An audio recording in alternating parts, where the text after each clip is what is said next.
kids, I am going to start last example of first exercise with all of you. Eighth example. It is little bit difficult. If L1 M1 N1 and L2 M2 N2 be the direction cosines of two lines inclined at an angle theta, then show that direction cosines of the bisector line bisecting them, वो line जो इनको bisect करेगी उसकी direction cosine ये आएगी. सबसे पहले मैंने सपोज कर लिया कि जो मेरी लाइंस हैं ना, जिनकी डायरेक्शन कोसाइन मुझे गिवन है, वो ओरिजिन से पास कर रही हैं. तो ओ ए और ओ बी मेरी लाइंस हो गई. तो ओ ए की इक्वेशन होगी x upon L1 y upon M1 z upon N1, और ओ बी की x upon L2 y upon M2 z upon N2 respectively. और L1 M1 N1 L2 M2 N2 ये एक्चुअल डायरेक्शन कोसाइंस हैं. अब मैंने ले लिया कि ओ ए भी आर है और ओ बी भी आर है, और ये एंगल जो मेरा है दैट इज़ थीटा. अब ओ ए ओ बी को मैंने आर ले लिया. अब अगर ए के कोऑर्डिनेट्स मैंने निकालने हैं देन इस लाइन को मैं आर के बराबर ले लेती हूँ और एक्स वाई जेड की वैल्यू निकाल लेती हूँ. तो ए की वैल्यूज़ आ जाएंगी L1 are M1 are N1 are, B की L2 are M2 are N2 are. अब मुझे ए और बी मिल गया. अब मैंने इनका मिड पॉइंट निकालना है. तो इसका मिड पॉइंट क्या होगा, दोनों का sum divided by 2 are common, ये मिड पॉइंट आ गया.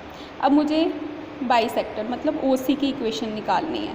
अब पासिंग पॉइंट ओ है, डायरेक्शन रेशो दो पासिंग, अगर मेरे पास दो पासिंग पॉइंट होते हैं x1 y1 z1 और दूसरा x2 y2 z2, तो मेरी लाइन की इक्वेशन होती है x minus x1 divided by x2 minus x1 equal to y minus y1 divided by y2 minus y1 equal to z minus z1 divided by z2 minus z1. इसमें मैंने value substitute कर दी. अब ये मेरी equation आ गई bisector की. जो line की इक्वेशन होती है उसके नीचे जो आता है वो डायरेक्शन रेशियो होती है. अब ये मेरी डायरेक्शन रेशियो आ गई. अब थीटा एंगल है ओ ए और ओ बी के बीच में, जिनकी direction cosine L1 M1 N1 और L2 M2 N2 है. तो कॉस थीटा का फॉर्मूला होगा L1 L2 plus M1 M2 plus N1 N2. अब ये डायरेक्शन कोसाइन है. अगर मैंने इसे डायरेक्शन रेशियो बनाना है ना, तो मुझे इनको इसके साथ डिवाइड करना पड़ेगा. डायरेक्शन कोसाइन बनाना है तो मुझे चाहिए तो डायरेक्शन कोसाइन ना इसके साथ मुझे डिवाइड करना पड़ेगा, यानी कि मुझे ये सम निकालना पड़ेगा. तो इसको मैं कैलकुलेट करती हूँ. L1 plus L2 the whole square plus M1 plus M2 the whole square plus N1 plus N2 the whole square.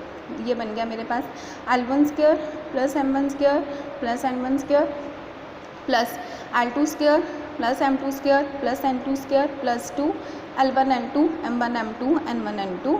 ये कॉस थीटा है, ये 1 ये 1 1 plus 1 plus 2 cos theta. This is 2 plus 2 cos theta. 2 outside अंदर 1 plus cos theta. 1 plus cos theta is 2 cos square theta by 2, that is 4 cos square theta by 2. अब इसके under root निकाल लिया 2 cos theta by 2. अब direction को sign मेरी क्या होगी L1 plus L2 divided by under root of, ये समीशन लिखा है ना, इसका मतलब ये पूरी टर्म लिखनी है आपने. वैल्यू पुट कर दी, कॉस ऊपर जाके सेकेंड हो जाएगा. This is the required answer. अब जो बेटा नेक्स्ट एक्सरसाइज है उसमें हमने सिमिलरली इनवेरिएंट डिस्कस करने हैं जैसे हमने 2D में किया था. इसका एक ही एग्जांपल है, वो मैं आपके साथ डिस्कस कर रही हूँ. If by a change of origin through the